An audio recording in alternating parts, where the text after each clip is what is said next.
एक क्वेश्चन बस नोट कर लेंगे यहाँ पे जल्दी से। Copper plus is unstable in aqua solution, उसके बाद कर स्टार्ट करते हैं। Copper plus is unstable in aqua solution, unstable in aqua solution. तो इसका आंसर क्या आएगा? Copper plus is unstable in aqua solution, तो इसका आंसर क्या आ जाएगा? बहुत सिंपल सा आंसर। कॉपर प्लस जो एक्वा सोल्यूशन में it disproportionate because copper plus in aqua solution undergoes auto redox reaction, it disproportionate to form copper 2 plus and copper.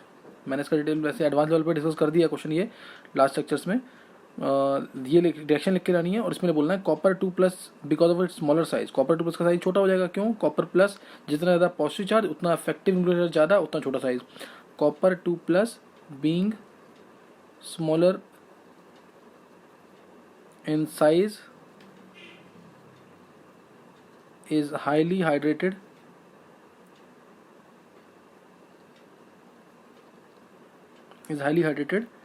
and hence is stable। पानी के अंदर ये साइज छोटा है, इसका साइज छोटा है तो पानी में हाइड्रेट ज़्यादा होगा तो एनर्जी रिलीज ज़्यादा करेगा, इसलिए कॉपर प्लस से कॉपर 2 प्लस बनने में आसानी होगी, इलेक्ट्रॉन रिलीज करने में आसानी होगी।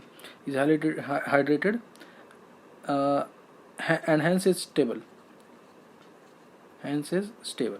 तो ये ध्यान रखना है, हैंस इज स्टेबल। बाकी मैंने बताया था कॉपर प्लस जब इलेक्ट्रॉन लूज करता है वो इलेक्ट्रॉन कॉपर प्लस गेन कर लेता है, और हाइड्रोजन जो है एक्वा सोल्यूशन के अंदर वो गेन नहीं कर पाते। वो डिटेल थी, लेकिन ये 1 मार्क में आएगा तो सिंपल लिख के आना है। Copper plus in aqua solution undergoes disproportionation, same element oxidise भी होगा रिड्यूस भी होगा, undergoes disproportionation to form this copper 2 plus and copper. तो ये एक एनसीईआरटी का इंपॉर्टेंट क्वेश्चन है। इसके अलावा मैंने क्वेश्चन डिस्कस किए थे कि ई नॉट वैल्यूज जो होती हैं, क्लियर, ई नॉट वैल्यूज जो होती हैं जैसे कोई भी Mn3 प्लस से Mn2 प्लस ये बहुत पॉजिटिव होती है। Then E naught of Fe3 plus से Fe2 प्लस या ई नॉट ऑफ Cr3 प्लस से Cr2 प्लस, ये स्टेबिलिटी के ऊपर था कि Fe3 प्लस ज़्यादा स्टेबल है, आर्गन 3d5 कॉन्फ़िगरेशन है, आर्गन 3 और क्रोमियम 3 प्लस ज़्यादा स्टेबल है क्योंकि इसमें T2G हाफ फिल्ड होता है, और उधर इन दोनों में +3 स्टेबल है Fe3 प्लस और Cr3 प्लस, लेकिन Mn में कौन सा स्टेबल है? Mn2 प्लस स्टेबल है, इसीलिए ऐसा हो रहा था, इसलिए ऐसा होगा, सही है। तो अब हम स्टार्ट कर रहे हैं यहाँ से interstitial compound, clear, we are starting with interstitial compounds.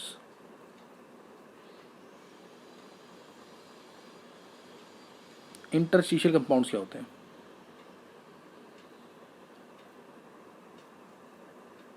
सही ना, इंटरस्टिशियल कंपाउंड्स ये क्या होते हैं? तो इसमें ध्यान देंगे, इंपॉर्टेंट चीज़ है इंटरस्टिशियल कंपाउंड। जैसे जो ट्रांजिशन मेटल्स होते हैं, ट्रांजिशन मेटल्स इनका लैटिस बड़ा होता है, लैटिस बड़ा होगा साइज, ये इस तरीके से होंगे, ये इस तरह से, ये क्या है? ट्रांजिशन मेटल्स की लैटिस साइड्स हैं, clear, these are the lattice sites of transition metals. तो जैसे मैं मान लिया मैंने टंगस्टन लिया, यहाँ पे टंगस्टन ले लिया, तो टंगस्टन हर जगह होगा, ये होते हैं इंटरस्टिशियल कंपाउंड्स। ये क्या है? Interstitial compound. टंगस्टन तो बड़ा होगा, टंगस्टन बड़ा होगा। अब यहाँ पे इनके जो इंटरस्टिशियल साइड्स हैं, यानी इंटरस्टिसिस जो हैं, जो होल्स दिख रहे हैं, इन छोटे होल्स में क्या जाके फंस सकता है? इन छोटे होल्स में क्या जाके फंस सकता है? कार्बन जैसे फंस जाएगा, कार्बन, कार्बन हर जगह नहीं आएगा, यहाँ आ गया इतनी जगह। तो ये नॉन स्टोइचियोमेट्रिक भी रहते हैं, तो WC बन गया, टंगस्टन कार्बाइड इज इंटरस्टिशियल, ये एग्जांपल हो गई थी, tungsten carbide is interstitial compound. ये क्या बन जाएगा? Interstitial compound, clear, tungsten carbide. इसके अलावा Fe.95 ऑक्सीजन फंस गया जाके, ये एक इंटरस्टिशियल कंपाउंड है, रेशियो फिक्स नहीं रहता इसके अंदर, रेशियो जो है फिक्स नहीं रहता, चेंज करता रहता है। तो ये इंटरस्टिशियल कंपाउंड से कैसे बनते हैं? जब ट्रांजिशन मेटल्स के इंटरस्टिशियल साइड्स पे क्या जाके स्पेस ऑक्यूपाई कर ले? हाइड्रोजन आ जाए, छोटे एटम्स आ जाए, बोरोन आ जाए, कार्बन आ जाए, नाइट्रोजन आ जाए, ऑक्सीजन आ जाए, हाइड्रोजन आ जाए। तो ट्रांजिशन मेटल उनके साथ बहुत वीक फोर्सेस के थ्रू उनको अटैच कर लेगा और ये बनेंगे इंटरस्टिशियल कंपाउंड्स। तो यही है ट्रांजिशन मेटल्स के अंदर क्या आ गया? ये ट्रांजिशन मेटल्स हैं, ट्रांजिशन मेटल्स। तो जब इनके अंदर एक तरीके से क्या आ गया? Carbon, nitrogen, oxygen, boron, hydrogen, ये आ जाएंगे अगर, तो ये आ जाएंगे तो फिर जो कंपाउंड बनेगा, रिजल्टिंग कंपाउंड, उसे बोलेंगे इंटरस्टिशियल कंपाउंड, इंटरस्टिशियल कंपाउंड, ये बन जाएगा। तो एक बार मैं दोबारा बोल देता हूँ, अपने वर्ड्स में खुद लिखना है इसको। इंटरस्टिशियल कंपाउंड्स क्या होते हैं? ध्यान रखना, इनके टंगस्टन और कार्बन के बीच में कोई फोर्स नहीं, कोई बॉन्ड नहीं होगा, फोर्स होगा भी तो वीक वंडल फोर्सेज होंगे। क्या होंगे? Weak van der forces. बहुत कम पॉइंट्स पे बॉन्ड बनते हैं इसके, अदरवाइज वीक वंडल फोर्सेज होते हैं इसके अंदर। वीक वंडर फोर्सेज, बस के स्पेस ऑक्यूपाई हो जाएंगे तो हार्ड और रिजिड हो जाएंगे, मेल्टिंग पॉइंट बढ़ जाएगा इस तरीके से। वो फीचर्स मैं बता रहा हूँ अभी। तो एक बार सुन लेंगे क्या लिखना है इसके अंदर। Transition metal they have large number of voids in them, voids means holes. Transition metal they have large number of voids in them. Transition metals में क्या है, वॉइड्स हैं। ट्रांजिशन मेटल्स इसमें क्या है, वॉइड्स हैं। उसमें क्या आ जाएंगे, small atoms like carbon, boron, hydrogen, मैंने लिख दिया ऊपर। दे occupy space in these voids and the metal hold them through weak Wendell forces. Metal hold them through weak Wendell forces. Resulting compound is called as interstitial compound. Resulting compound is called as interstitial compound. इसको interstitial compound कहते हैं। तो ये question आता है paper के अंदर, what are interstitial compounds, how are they formed, कैसे ये बनते हैं, और क्या कहते हैं इसकी कैरेक्टरिस्टिक्स क्या है, एग्जांपल्स क्या है। कैरेक्टरिस्टिक एग्जांपल मैंने दे दी, Fe.95 हो गया।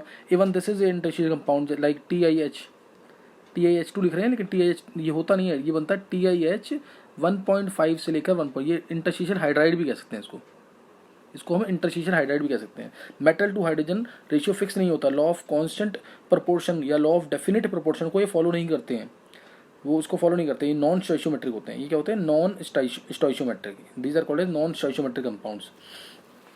तो ये इसके अंदर डिफरेंट है थोड़ी सी बात यहाँ पे ध्यान रखना इसके अंदर।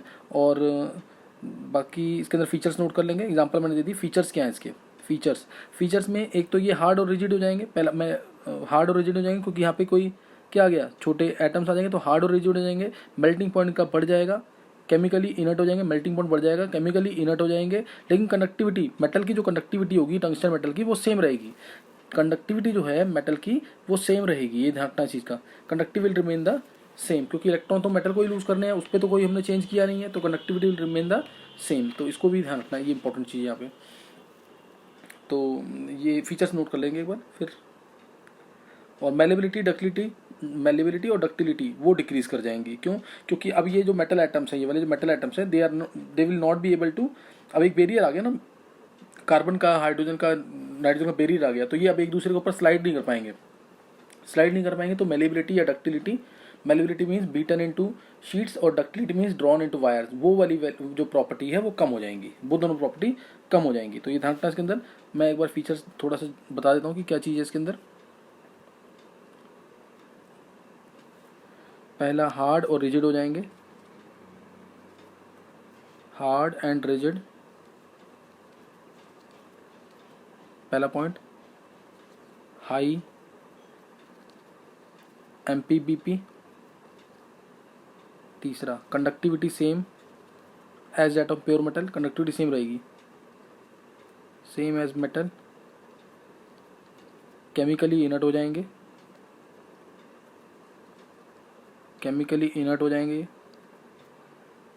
है ना, केमिकली क्या हो जाएंगे, इनर्ट हो जाएंगे। और बस ये फीचर्स यही लिखने हैं। फीचर ध्यान रखना, डायरेक्ट पूछे हुए मेंस के पेपर में इस बार के, तो ये डायरेक्टली ध्यान रखना इसका। और मेलेबिलिटी और डक्टिलिटी क्या हो जाएंगी, कम हो जाएंगी। मेलेबिलिटी एंड डक्टिलिटी वो कम हो जाएंगी, मैंने रीजन दे दिया इसका। मेलेबिलिटी एंड डक्टिलिटी डिक्रीजेस, ये डिक्रीज कर जाएंगी।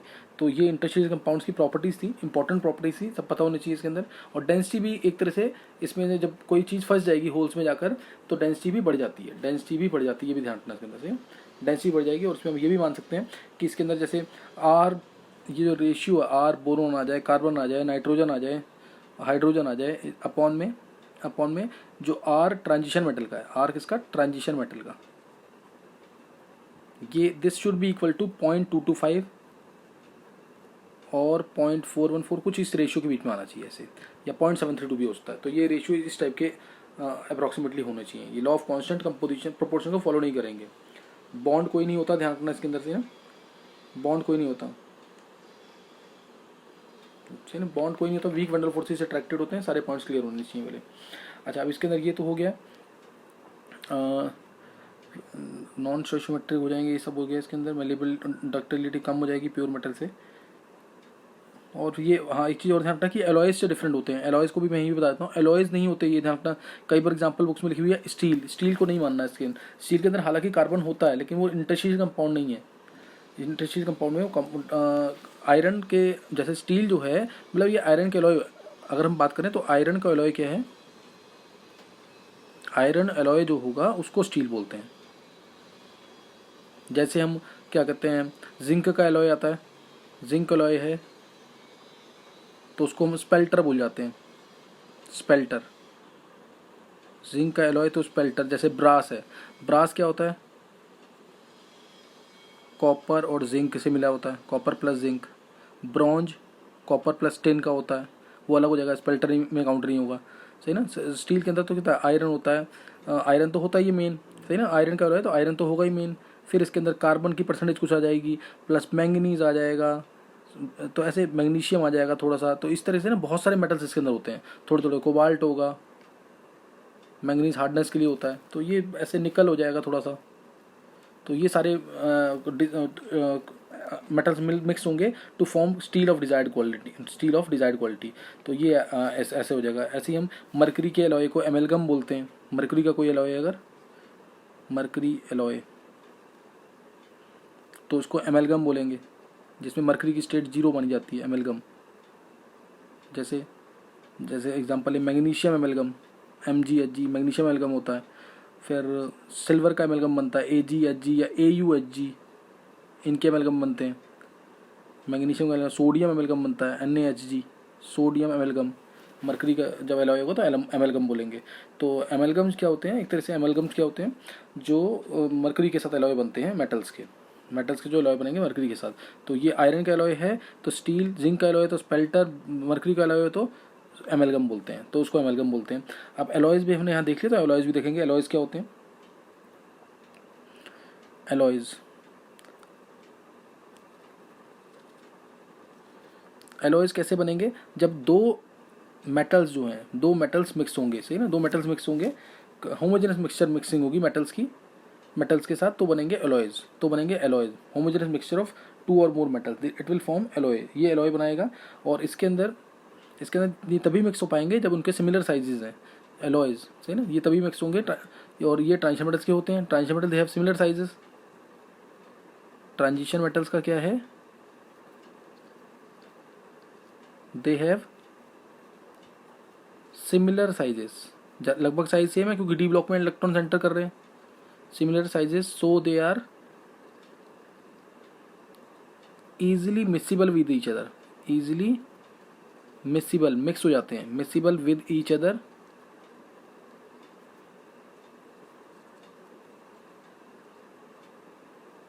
in their molten state, in their molten state, fused form में, मोल्टन स्टेट में मिक्स हो जाएंगे एक दूसरे का। तो इसलिए ये क्या बन जाएगा, इससे एलॉय बन जाएगा। इससे क्या बन जाएगा, एलॉय। साइज सेम सिमिलर होना चाहिए, ये इंपॉर्टेंट चीज़ यहाँ पे। साइज क्या होना चाहिए, सिमिलर होनी चाहिए, तभी ये इजीली मिसिबल होंगे। साइज सिमिलर होने चाहिए। इसका बेस्ट एक एग्जांपल है, जैसे मेरे को अगर ये यूज़ करते हैं हम एक्सट्रैक्शन मेटलर्जी के अंदर, लेड के साथ सिल्वर आ जाता है, अगर लेड के साथ सिल्वर आ जाता है, अगर हमें इसको अलग करना है, लेड के साथ आ गया सपोज सिल्वर, ये लेड है और इसके साथ आ गया सिल्वर, मेरे को इसको अलग करना है, clear, we want to separate lead and silver. तो हम क्या करेंगे, कोई एक ऐसा मेटल डाल देंगे इसके अंदर जो आसानी से सिल्वर यहाँ पे इम्प्योरिटी आ गया, क्लियर, सिल्वर यहाँ पे क्या आ गया, इम्प्योरिटी आ गया। तो इसमें हम क्या करेंगे, डीसिल्वराइजेशन। तो वो कैसे होगा डीसिल्वराइजेशन, जब हम इसके अंदर डाल देंगे क्या, जिंक डाल दें, हम इसके अंदर जिंक डाल देंगे, जिंक भी डी ब्लॉक का एलिमेंट और सिल्वर भी डी ब्लॉक का एलिमेंट, सही ना, सिल्वर भी डी ब्लॉक का एलिमेंट। तो अगर जैसे ही हम इसके अंदर डाल देंगे तो जो क्या कहते हैं, सिल्वर है जो कि हमारा 4D का एलिमेंट है, 5th पीरियड का एलिमेंट है, जैसे ही हम इसके अंदर डाल देंगे जिंक को, तो इमीडिएटली जिंक और सिल्वर का क्या बन जाएगा, एलॉय बन जाएगा। जिंक और ये क्या हो जाएगा, दिस इज कॉल्ड एज डीसिल्वराइजेशन। ये जो हो रहा है क्या हो रहा है, डीसिल्वराइजेशन हो रहा है। तो जिंक और सिल्वर का एलॉय बन जाएगा, क्योंकि दोनों डी ब्लॉक के हैं, दोनों आसानी से एक दूसरे की लैटिस साइड को ऑक्यूपाई कर लेंगे। तो ये डीसिल्वराइजेशन होता है, लाइक दिस डीसिल्वराइजेशन टेक्स प्लेस, ये सही ना। तो इसका तो एलॉय बन जाएगा। और हमारा जो लेड है वो अभी क्या होगा, लेड तो भारी होता है, 208 मास है इसका, लेड का मास तो 208 होता है, सही ना, 208 के आसपास मास है, उसके सिल्वर का 108 के आसपास मास है। तो इसलिए लेड भारी है, डेंसिटी ज़्यादा है, तो लेड हमारा नीचे मिल जाएगा। और Ag और जिंक का मास 65 होता है, Ag और जिंक का जो एलॉय है वो ऊपर की तरफ इसके आ जाएगा। तो इस तरह से दोनों क्या हो जाएंगे। और डिस्टिलेशन के थ्रू हम फिर Ag और जिंक है, इन दोनों को अलग कर लेंगे। हम कैसे अलग करेंगे, डिस्टिल करेंगे। जिंक का तो पता ही है, जिंक कैडमियम मरकरी, इनके क्या होते हैं, बॉइलिंग पॉइंट मेल्टिंग पॉइंट क्या होते हैं, कम होते हैं। D10 कॉन्फिगरेशन है, मेटेलिक बॉन्ड बहुत वीक होंगे इनके। तो सिल्वर हमारा अलग हो जाएगा और जिंक हमारा अलग हो जाएगा डिस्टिलेशन करके हम दोनों को अलग भी कर सकते हैं, सही ना। तो इस तरह से ये दोनों अलग हो जाएंगे। पीबी के अंदर किसकी इंप्योरिटी आई थी, एजी की, इसलिए हमने क्या डाल दिया, जिंक डाल दिया। पीबी के अंदर एजी की इंप्योरिटी आई, हमने जिंक डाल दिया। जिंक इमीडिएटली अलॉय बना देगा किसके साथ, सिल्वर के साथ, क्योंकि दोनों के दोनों ट्रांजिशन मेटल्स हैं। और अब उसके बाद डेंसिटी इसकी अलॉय की कम होगी, इसलिए ये ऊपर आ जाएगा। और लेड हैवी मेटल है, 208 मास है, नीचे रहेगा। इन दोनों को हम डिस्टिलेशन से अलग कर देंगे। तो like this we separate silver from lead. This is called as desilverization and is also known as Parkes process. इसको पार्क्स प्रोसेस भी कहते हैं। तो ये सारा एक्सट्रैक्शन के अंदर है, उसमें कर सकते हैं इसको। ये एलॉयज़ की बेस्ट एग्जांपल एक्सप्लेन करता है, सही ना, एलॉयज़ की बेस्ट एग्जांपल। और एलॉयज़ की एग्जांपल्स करने भी हैं, जैसे ब्रास मैंने बताया, कॉपर और जिंक का है, ब्रॉन्ज कॉपर और टिन का है, सोल्डर टिन और लेड का है, 50-50% होते हैं दोनों। तो एग्जांपल्स भी कर सकते हैं, कई बार एग्जांपल्स भी नीट के पेपर में आई हुई हैं, पुराने पेपर्स के अंदर। तो ये एलॉयज़ मैंने बता दिया। एलॉयज़ कौन बनाता है, ट्रांजिशन मेटल्स बनाते हैं। लेकिन क्यों बनाते हैं, क्योंकि इनका सबका सिमिलर साइज है। सिमिलर साइज क्यों है, क्योंकि इलेक्ट्रॉन्स डी ब्लॉक के अंदर एंटर कर रहे हैं और ये आसानी से मिक्सिबल होते हैं एक दूसरे के साथ मोल्टन स्टेट में। मोल्टन स्टेट होगा तो ये आसानी से मिक्स हो जाएंगे। फ्यूज्ड फॉर्म में, सॉलिड फॉर्म में तो मिक्स नहीं होंगे, मोल्टन फॉर्म में एक दूसरे के साथ आसानी से मिक्स हो जाएंगे। और ये ध्यान रखना कि एलॉय फॉर्मेशन के लिए जो साइज डिफरेंस है, साइज डिफरेंस जो है शुड बी लेस देन 15% दोनों एटम्स के बीच में, ये होना चाहिए। तो ही एलॉय फॉर्मेशन हो पाएगा, तभी एक दूसरे की लेटिस साइड्स को वो ऑक्यूपाई कर पाएंगे, नहीं तो ऑक्यूपाई नहीं कर पाएंगे। तो ये ध्यान रखना इसके अंदर। तो दिस वाज एलॉय फॉर्मेशन। ये प्रॉपर्टी भी खत्म हो गई। हमने इंटरस्टिशियल कंपाउंड डिस्कस कर लिया, एलॉय फॉर्मेशन डिस्कस कर लिया। अब नेक्स्ट है complex formation. Why transition metals form complexes. तो ये प्रॉपर्टी क्या है, कम्प्लेक्सेस क्यों बनाते हैं ट्रांजिशन मेटल्स। कम्प्लेक्सेस जैसे एग्जांपल लिया मैंने, जितने भी कम्प्लेक्सेस चेक करेंगे ना, जैसे मैग्नीशियम का क्लोरोफिल होता है, ऐसे ही जितने भी कम्प्लेक्सेस सोचेंगे, AgNH3 तो ये किसका है, Ag क्या है, ट्रांजिशन मेटल। AuCN2 नेगेटिव, ये भी क्या है, ट्रांजिशन मेटल है। CuNH3 2 पॉजिटिव, ये भी क्या है, ट्रांजिशन मेटल है। तो जितने भी एलॉयज हम सोचेंगे, जितने भी कम्प्लेक्सेस हम सोचेंगे, मैक्सिमम कम्प्लेक्सेस किसके आते हैं, ट्रांजिशन मेटल्स के। ये मैंने कुछ एग्जांपल ले लिए। तो ये अब जो सिल्वर है, कॉपर है, गोल्ड है या फिर मरकरी है, ये सब एलॉयज बना क्यों, जिंक है, ये एलॉयज बना क्यों रहे हैं, सही ना। ये एलॉयज क्यों बना रहे हैं, तो इसका क्या रीज़न है, तो रीज़न नोट करेंगे इसका, रीज़न फॉर एलॉय फॉर्मेशन। पहले तो इनका सबसे पहला एलॉय फॉर्मेशन का कभी भी कोई दिस कम्प्लेक्स फॉर्मेशन का क्या रीज़न है, इसका कभी भी कोई भी क्वेश्चन आता है, पहला साइज होगा स्मॉलर साइज छोटा होना चाहिए। और दूसरा point higher effective nuclear charge, ये दो पॉइंट तो होंगे ही होंगे, तभी कम्प्लेक्स फॉर्मेशन होगा।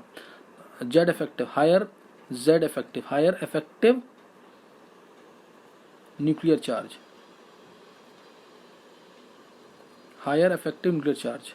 ये आ जाएगा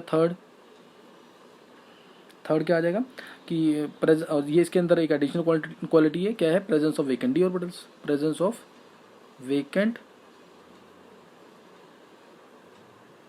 ऑर्बिटल्स। ये 3 रीजन है जिसकी वजह से कम्प्लेक्स फॉर्मेशन होता है। 3 रीजन है जिसकी वजह से क्या होगा, कम्प्लेक्स फॉर्मेशन होगा। Due to this transition metals will be able to form complexes, इसलिए कम्प्लेक्सेस बनाएंगे। तो ये इसके अंदर ध्यान रखना है। अब ये कम्प्लेक्स फॉर्मेशन का हो गया। कम्प्लेक्स फॉर्मेशन का एग्जांपल दे दिए, 2-3 एग्जांपल्स भी आने चाहिए। नेक्स्ट हम पढ़ेंगे जैसे कैटलिस्ट। अब नेक्स्ट इंपॉर्टेंट प्रॉपर्टी कैटलिस्ट, जिसको मैंने सरफेस केमिस्ट्री में ऑलमोस्ट एक्सप्लेन कर रखा है पूरा, सरफेस केमिस्ट्री में एक्सप्लेन कर रखा है। Why transition metals acts as catalyst, how transition metals act as catalyst. Transition metal catalyst की तरह एक्ट कैसे करते हैं, तो कैसे करते हैं एक्ट, मैं एग्जांपल ले रहा हूँ इसकी। एग्जांपल इसकी सारी याद होनी चाहिए, पी ब्लॉक में हम डिस्कस कर चुके हैं। जैसे अगर मैं बात करूँ से SO2 की बात करें, या कोई भी एग्जांपल ले लें इसमें, जैसे एग्जांपल चलो ये ले लेते हैं इसमें, SO2 plus half O2 gives SO3। तो उसमें कैटलिस्ट है V25, कैटलिस्ट क्या है इसके अंदर, V2O5। ये क्या है, वेनेडियम क्या है, ट्रांजिशन मेटल। तो ये कैटलिस्ट का काम कर रहा है इधर। ये किस काम कर रहा है, SO2 और हाफ O2। इनकी अगर हम रिएक्शन कराना चाहें, इसको हीट ज़्यादा करना पड़ेगा। डेल्टा H इसका भी नेगेटिव है, लेकिन अगर मैं इसकी रिएक्शन कराना चाहूँ तो मेरे को हीट ज़्यादा करना पड़ेगा, और हीट ज़्यादा करेंगे OO बॉन्ड, हमने ऑक्सीजन को ऐड करना है किसमें, SO2 के अंदर। मेरे को इस ओ बॉन्ड को तोड़ना है, इसको मैं हीट करूंगा तो ज़्यादा अगर हीट कर दिया मैंने तो क्या होगा, उसमें एसओ बॉन्ड तो ज़्यादा वीक होता है, एसओ बॉन्ड तो ज़्यादा वीक होता है क्योंकि उसमें डी पाई बी पाई बॉन्ड होता है, और तो ये टूट सकता है, ये टूट जाएगा तो हमारा पर्पस सॉल्व नहीं होगा। इसलिए हम कैटलिस्ट डालते हैं और कैटलिस्ट के सरफेस पर आकर जिनका सरफेस एरिया ज़्यादा है ये दोनों पास आ जाते हैं, पास आते हैं तो रिएक्शंस ज़्यादा फ्रीक्वेंट हो जाती हैं, ज़्यादा फ्रीक्वेंट होंगी तो प्रोडक्ट जल्दी बन जाएगा। और दूसरा इसका इंटरमीडिएट थ्योरी के थ्रू भी एक्सप्लेन कर सकते हैं, इंटरमीडिएट थ्योरी के थ्रू जैसे मैकेनिज्म इसका जो होगा, मैकेनिज्म क्या है, ये बोर्ड के सिलेबस में तो नहीं है मैकेनिज्म, लेकिन हाँ एक बार ध्यान रख सकते हैं SO2 प्लस हाफ O2, जैसे मैंने V25 डाला, V25 जो है पहले टूटेगा 2VO2 प्लस देगा साथ में एक नेसेंट ऑक्सीजन, साथ में देगा नेसेंट ऑक्सीजन। अब ये नेसेंट ऑक्सीजन अटैक करेगा SO2 पे, ये SO2 पे अटैक करेगा और बनेगा SO3, ये बन गया SO3। अब उसके बाद मेरे को V25 तो अनयूज होना चाहिए रिएक्शन के अंदर, V25 क्या होना चाहिए, अनयूज होना चाहिए रिएक्शन के अंदर। तो ये अनयूज कैसे होगा कि V2 ऑफ ये जो 2VO2 था ये कंबाइन कर जाएगा हाफ O2 के साथ, इस वाले हाफ O2 के साथ। अब हाफ और कैटलिस्ट क्या हो जाएगा, रीजनरेट हो जाएगा, कैटलिस्ट क्या हो जाएगा, regenerate, V25 is regenerated in the reaction, this catalyst is regenerated in the reaction, ये रीजनरेट हो जाएगा रिएक्शन के अंदर। तो लाइक दिस, तो ये हमारा रिएक्शन प्रोसीड होती है। और ये हम आगे कोऑर्डिनेशन कंपाउंड से पढ़ेंगे कि यहाँ पे जो इसकी इलेक्ट्रॉनिक ये कैसे बॉन्ड इसका वीक हुआ या स्ट्रॉन्ग हुआ, O2 का तो बॉन्ड कैसे इसने वीक किया, क्योंकि वीक यहाँ पे वेनेडियम +4 स्टेट में है, +4 स्टेट में, तो इसकी कन्फिगरेशन होगी आर्गन 3D1 कन्फिगरेशन है जो ये डोनेट करता है किसको, इस O2 को। जब ये O2 को देगा तो इसके एंटी बॉन्डिंग ऑर्बिटल में इलेक्ट्रॉन जाएंगे O2 के, और एंटी बॉन्डिंग में इलेक्ट्रॉन जाएंगे तो एनर्जी बढ़ जाएगी, सिस्टम की एनर्जी बढ़ जाएगी, तो ये O बॉन्ड क्या हो जाएगा, वीक हो जाएगा, ये थोड़ा वीक हो जाएगा और आसानी से इस पर अटैक कर देगा। तो ये इस तरह से VO2 से V25 बनाने में हेल्प करता है, सिनर्जिक बॉन्डिंग कहते हैं इसको, सिनर्जिक बॉन्डिंग भी कहते हैं। इलेक्ट्रॉन लेगा भी O से लोन पेयर और देगा भी इलेक्ट्रॉन्स D1 से, तो इसे सिनर्जिक बॉन्डिंग से बॉन्ड के दोनों इलेक्ट्रॉन जो हैं वो एंटी बॉन्डिंग में चले जाएंगे, एंटी बॉन्डिंग में जाते ही एनर्जी बढ़ जाती है सिस्टम की और बॉन्ड वीक हो जाता है। तो ये ध्यान रखना है इसके अंदर, इस तरह से होता है। लेकिन हमें सिर्फ एग्जांपल पढ़नी है, how transfer metal they are acting as catalyst, वो मैंने बता दिया यहाँ पे, like this transfer metal they are acting as catalyst. और भी एग्जांपल है इसकी, एक दो एग्जांपल और डिस्कस करते हैं फिर आगे देखते हैं। एग्जांपल जैसे next example, how this Fe3+ catalyse, ये NCERT एग्जाम्पलर का क्वेश्चन है, how Fe3+ catalyzes the reaction between Fe3+ catalyzes the reaction between I- and persulphate ions, ये NCERT एग्जाम्पलर का क्वेश्चन है। परसल्फेट आयंस, इसमें हम कैटलिस्ट डालते हैं Fe3+ तो रिएक्शन हो पाती है, नहीं तो टफ हो जाएगा। Fe3+ है ऊपर, ध्यान रखना Fe3+, तो ये बनता है इससे I2 + SO4 2-। तो इसमें Fe3+ क्या है, ये भी ट्रांजिशन मेटल है, transition metal is acting as catalyst over here. कैसे कैटलिस्ट का काम करता है इसका मैकेनिज्म भी नोट कर लेंगे, ये NCERT का एग्जाम्पलर का क्वेश्चन आ सकता है पेपर के अंदर। I- और Fe3+, I- reducing agent, Fe3+ oxidising agent, तो क्या बन जाएगा इससे, Fe2+ बन जाएगा, Fe2+ बन जाएगा, साथ में I2, I- ऑक्सीडाइज हो गया, Fe3+ रिड्यूस हो गया। अब ये जो Fe2+ है ये रिएक्ट करेगा दूसरे रिएक्टेंट के साथ, ये मैंने सारा सरफेस में बताया हुआ है, ये रिएक्ट करेगा दूसरे रिएक्टेंट के साथ, दैट इज परसल्फेट आयंस के साथ, और इसको ये ऑक्सीडाइज, ये खुद ऑक्सीडाइज हो जाएगा और इसको रिड्यूस कर देगा, क्योंकि इसके ऑक्सीजन खत्म होंगे तो रिड्यूस होगा ये परसल्फेट आयंस से प्लस Fe3+। तो catalyst is unused in the reaction, catalyst क्या हो गया, अनयूज हो गया रिएक्शन के अंदर। तो like this we can explain this by intermediate theory. तो जब इंटरमीडिएट जो बना इसने एक्टिवेशन एनर्जी को क्या कर दिया, कम कर दिया। जैसे पहले रिएक्शन अगर ऐसे प्रोसीड कर रही थी तो अब रिएक्शन ऐसे करके प्रोड्यूस, तो एक्टिवेशन एनर्जी पहले ये चाहिए थी और अब कितनी चाहिए, सिर्फ इतनी चाहिए, तो ये एक्टिवेशन एनर्जी को कम कर देता है इस तरीके से और रिएक्शन फॉरवर्ड डायरेक्शन में जाती है। तो NCERT का एक इंपॉर्टेंट क्वेश्चन डिस्कस कर दिया हमने यहाँ पे। ट्रांजिशन मेटल यहाँ पे कैटलिस्ट का काम कर रहा है, ट्रांजिशन मेटल किसका काम कर रहा है, कैटलिस्ट का काम कर रहा है। इसके अलावा जैसे N2+3H2 है, N2+3H2 या HCl+ N2+3H2 गैस 2NH3, ये आयरन के सरफेस पे या आयरन ऑक्साइड्स के प्रेजेंस में रिएक्शन होती है। तो इधर भी ट्रांजिशन मेटल्स कैटलिस्ट का काम कर रहे हैं, इधर भी ट्रांजिशन मेटल्स का काम कर रहे हैं, कैटलिस्ट का काम कर रहे हैं। और ऐसे ही और भी रिएक्शन हैं जैसे डीकॉन्स प्रोसेस है, ये सारी एग्जांपल याद करनी है। ये हेबर्स प्रोसेस था, ये सब डिस्कस हो गया है P ब्लॉक के अंदर। HCl+O2 CuCl2 की प्रेजेंस में 723 केल्विन टेम्परेचर, तो इसमें भी बनता है। Cl2 की मैन्युफैक्चरिंग होती है इसमें, हेबर प्रोसेस में अमोनिया की मैन्युफैक्चरिंग होती है, सारी डिटेल दे रखी है मैंने। इसमें भी टेम्परेचर कितना होता है, 723 kelvin temperature, 20 megapascal pressure. Molybdenum promoter होता है, CO पॉइजन करता है रिएक्शन इसके अंदर। K2 और Al2 3 यूज़ करते हैं जो इम्प्योरिटीज़ को एब्जॉर्ब करते हैं। ये P ब्लॉक में सारा हो चुका है। Cl2 मिलेगा प्लस H2 मिल जाएगा। इनके भी मैकेनिज्म होते हैं इन दोनों के भी, एडवांस के लेक्चर्स में मैं थोड़ा सा बता दूंगा इनके बारे में। एक का मैकेनिज्म मैंने बता दिया V2O5 वाला, तो ये ध्यान रखना इसके अंदर भी। और इसके अलावा ये 4-5 एग्जांपल ले ली मैंने कैटलिस्ट की। N2 फिर लेड चैम्बर प्रोसेस है, उसके अंदर NO गैशियस यूज़ होता है लेकिन वो ट्रांजिशन मेटल नहीं है। तो ये एग्जांपल्स हो गई इसके अंदर, जिसमें जो ट्रांजिशन मेटल्स हैं they are acting as catalyst. तो अब इसमें फिर ये एक प्रोसेस और ध्यान रख सकते हैं, जैसे ऑस्वाल्ड प्रोसेस, NH3+O2 है प्लेटिनम 1100 केल्विन में, प्लेटिनम 1100 केल्विन, तो NO बनता है, ये भी ट्रांजिशन मेटल है Pt प्लस H2। तो ये मैंने बहुत सारी एग्जांपल ले ली हैं क्योंकि एक बार क्वेश्चन आया हुआ है क्या कहते हैं बोर्ड के पेपर में, give 4 examples in which transition metal they are acting as catalyst. तो मैंने 5-6 एग्जांपल ले लिए यहाँ पे, तो ये ध्यान रख सकते हैं एग्जांपल। सारे प्रोसेस बहुत इंपॉर्टेंट है, बहुत क्वेश्चन इसके पूछे हुए हैं पहले भी, तो ये सारे क्वेश्चन करने हैं, सारी एग्जांपल करनी है। हाँ, और लेकिन बस सिर्फ ये करना है, थ्योरी जो मैंने मैकेनिज्म बताए हैं इसके, मैकेनिज्म एनसीईआरटी वाला जो है वो करना है, सिर्फ मैकेनिज्म एनसीईआरटी वाला ये करना है सिर्फ। अब इसके रीज़न क्या है, ट्रांजिशन मेटल्स क्यों कैटलिस्ट का काम कर रहे हैं, क्योंकि इसमें क्या आ रही है, पहला रीज़न क्या है, देखो वेरिएबिलिटी आ रही है इधर, पहला पॉइंट वेरिएबिलिटी, यानी Fe3+ था यहाँ पे, अब क्या बन गया Fe2+, आ गई वेरिएबिलिटी की नहीं, फिर Fe2+ से क्या हो गया Fe3+ बन गया, तो वेरिएबिलिटी शो हो रही है, क्या शो हो रही है वेरिएबिलिटी। तो because of their variable oxidation states they have the capacity to absorb and re emit wide range of frequencies, इसलिए एक्टिव एनर्जी को कम भी कर देते हैं, है ना। एक्टिव एनर्जी को भी इसने कम किया, मैंने दिखाया ये, पहले एक्टिव एनर्जी ये थी तो अब क्या हो गई, ये हो गई, तो एक्टिव एनर्जी को भी क्या कर देते हैं, ये कम कर देते हैं, दूसरा पॉइंट। तीसरा, इनका सरफेस एरिया लार्ज होता है, जैसे V2O5 का सरफेस एरिया लार्ज, उसके ऊपर SO2 और O2 आएंगे, दोनों क्लोज आ जाएंगे, इफेक्टिव कोलिजन बढ़ जाएंगी, तो रिएक्शन फास्ट हो जाएगी, यही इसके रीजंस है। तो नोट कर लेंगे इसको, सिर्फ मैं एक बार बता देता हूँ, मैंने सारा एक्सप्लेन कर दिया है। पहला point, transition metals have variable oxygen states,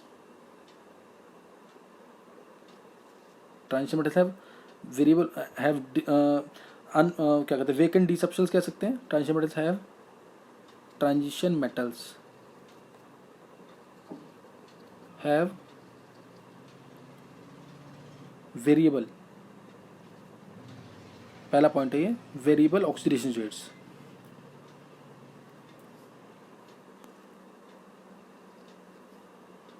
oxidation states पहला पॉइंट है, यही लिखना है। Due to which they are able to absorb and re emit wide range of frequencies, ये ऐड कर सकते हैं, due to which they are able to absorb and re emit wide range of frequencies और energies, इसकी वजह से wide range of energies, जो energy है ये अपनी वेरी कर सकते हैं, एब्जॉर्ब करेंगे एनर्जी को, फिर रिफ्लेक्ट भी कर देंगे, रिलीज कर देंगे, तो ये इसका रीज़न आएगा।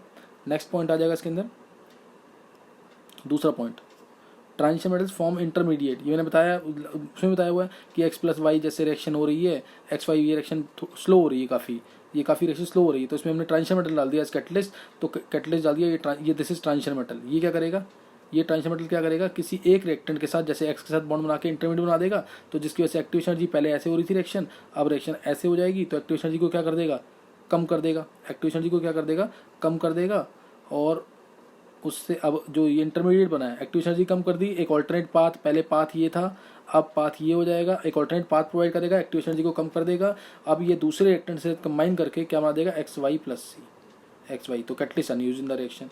तो ट्रांजिशन बाय इंटरमीडिएट थ्योरी, ये ट्रांजिशन ये देख सकते हैं हम किसमें, सरफेस केमिस्ट्री के अंदर मैंने एक्सप्लेन किया है, intermediate by intermediate theory, transition metals form intermediate, यही जो मैंने लिखा ना इसी को बोलना है, ट्रांजिशन मेटल्स फॉर्म, ये मैकेनिज्म है, forms intermediate with one of the, ये इंटरमीडिएट बन गया, with intermediate with one of the reactant due to which activation energy is lowered, activation energy क्या हो गई, कम हो गई, एंड एन ऑल्टरनेट पाथ, पहले ये वाला पाथ था, अब ये वाला पाथ आ गया, due to which an alternate path is provided, then this intermediate reacts with the other reactant Y to form product and the catalyst is unused in the reaction. तो ये इंटरमीडिएट थ्योरी एक्सप्लेन कर देंगे इसके अंदर, ये मैंने explain कर दिया, देखना है रिटर्न में, तो वो सरफेस केमिस्ट्री में बता रखा है मैंने, इंटरमीडिएट थ्योरी के थ्रू। तीसरा पॉइंट आ जाएगा इसके अंदर, थर्ड इंटरमीडिएट थ्योरी बता दी यहाँ पे। थर्ड पॉइंट है, transition metal they have large surface area, metals have large surface area, ये वाला पॉइंट बहुत इंपॉर्टेंट है, ये बोर्ड में आया हुआ क्वेश्चन, उसमें यही लिखना है, large surface area on which reactants are absorbed, on which reactants are adsorbed, hence their concentration increases on catalytic surface, hence their concentration increases on surface, effective collision increases, rate becomes faster. Rate क्या हो जाएगा? Fast. Rate becomes faster. Reaction का rate fast हो जाएगा.